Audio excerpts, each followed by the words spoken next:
Hi everyone, just wanted to share with you guys a new Return of the Jedi hero lightsaber hilt from Anakin Starkiller. There's a run on the RPF, which I'll include the link in the description below. But the run currently is sold out. There is a standby list, so you could take your chances there and see if you could get one if you're interested. But anyway, this is just a quick introductory look into this hilt. So I'll kind of walk you guys through my first impressions here. Overall, it is a very nicely constructed hilt. Everything looks to be machined very precisely. I'll show you guys how this works. So basically the pommel end comes off.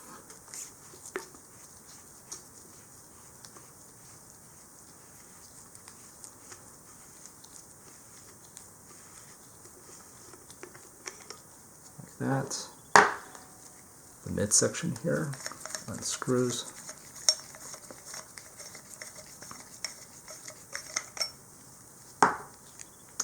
The emitter cap unscrews here as well. And then the LED cup, heatsink cup, unscrews.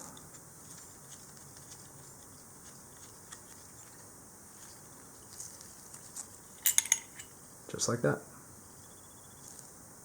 Okay, and as I put this back together, I'll talk you through a couple things. But you can see there is a threaded grub screw where you can use that to retain your blade for an FX build. And as you can see, as I'm putting this back together, put the grub screw there, it pinches the blade in between the cup and the wall of the emitter.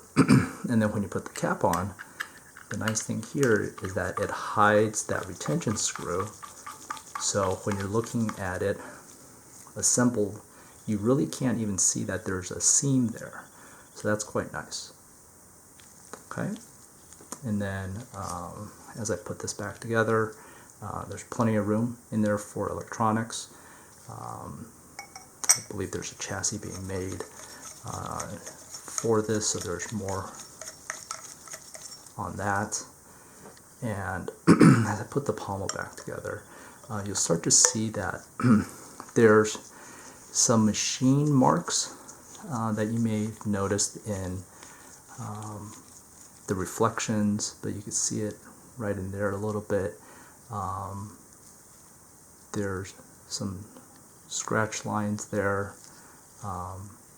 and there's a couple of dings and nicks. I think there's one right there, and there's one right there, and then there's some marks, some machine marks on the nipple end there. And then on the emitter plate, you'll see some marks there. So, you know, I've been in this long enough. These things aren't perfect always, but there are a couple things here where on hilts from some of the other builders, they seem to take a little bit more care than vendors that take more care before they ship things out or as they're machining, and from a quality control perspective. And then of course there's others that are far worse as well. But these are just a couple of things that I'm noticing as I look this over. But that is the hilt itself. And what I'll do at the end here is I'll compare this to a hilt that I have from KRHero as well as a Solo's Hold V2. That's not a hero, but at least you'll get a size comparison. So as part of the kit, you get the control box, the plate for the LEDs. You will get an insert for an FX build that goes inside the box there. You will get a couple LEDs, a couple of colored triangles, some switches. Just know I actually moved this in, or moved the parts into a smaller baggie. All of these parts that I'm showing you basically just came in a big bag like this. So in case you're expecting to see the parts in a little bag like this, that's not the case. I just did this just to help manage all the different pieces here. Anyway, there's a couple of, I think, black Delrin pieces here, I think for the little box switch there. That's what I'm assuming that's for. Some hardware, some screws, retention screws, grub screws, etc. Some of them are pretty darn tiny, so just make sure when you open them, open up the package, that you don't lose anything there. And then the tri-ring. And then as a bonus, well, one more thing. There's also, Anakin also includes this brass L-strip for the control box. So I think there's a few other build videos that's going to occur. And the camera's not focusing. There we go. Build videos about how to put this together, so I'll have to wait and see how that comes up, but this is really just the initial kind of look here at this. And the cool thing here is there's also a Yuma version of this hilt. So Anakin included the Yuma control box as well as a little switch lever that's included. So you can choose either to do the full normal Hero version with this box or the Yuma version with this box. So, all right, and then let's put all of this aside for a second, and then we can look at how this compares to the other hilts that I mentioned. So let's see here. So this is the Anakin one that we just talked about.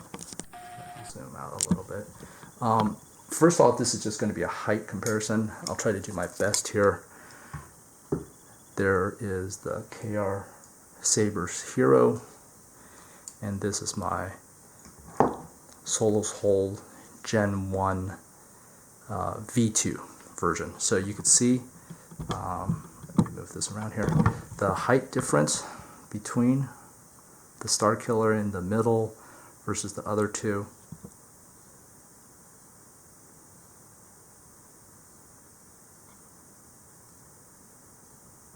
Okay. I know the length of these is pretty important for folks. Let's see if I get some measurements here. So what I'm going to do is I have this cutting mat, and basically I'm going to align this as best as I can to the bottom edge there. So that is right on the bottom.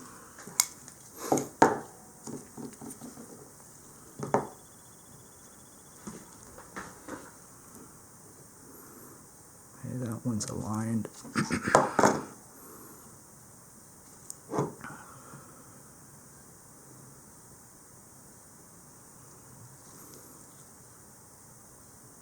Okay, all of those are aligned to this white line here, okay, as best as you can. And let's see if I can do this without knocking things over. So now when we look at the length here, it looks like it is right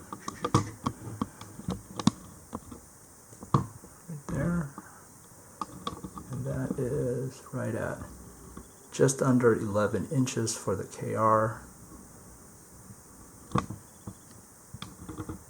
Slightly longer, but still under 11 inches for the Anakin. And it looks like the Solos Hold is right at 11 inches. So there you have it. Yeah, so I think that is it for the time being. Not sure if this will be a static build or an FX build for myself at the moment, but here is a first look at the new Anakin Starkiller Return of the Jedi Hero Hilt. Oh, and just for some folks, I actually haven't done a review video on the Saber's Hero, but we'll just, since it's out here, we'll do a quick look. This is the Sloth Furnace most recent blue PCB control card. This is also the same card that is recommended for the Anakin Starkiller. This basically fits perfectly into the KRHero's control box without any modifications. Basically straight out of the bag, and it fits perfectly. But anyways, here's a quick look. This really is, the KRHero's is a more idealized version. You can see all of the rings are even. The space in between are even as well.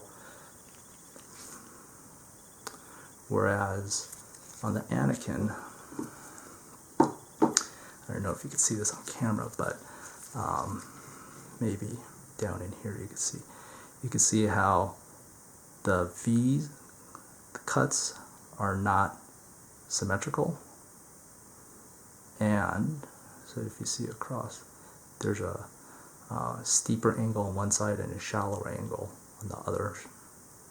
And the other thing you'll note is the uneven rings.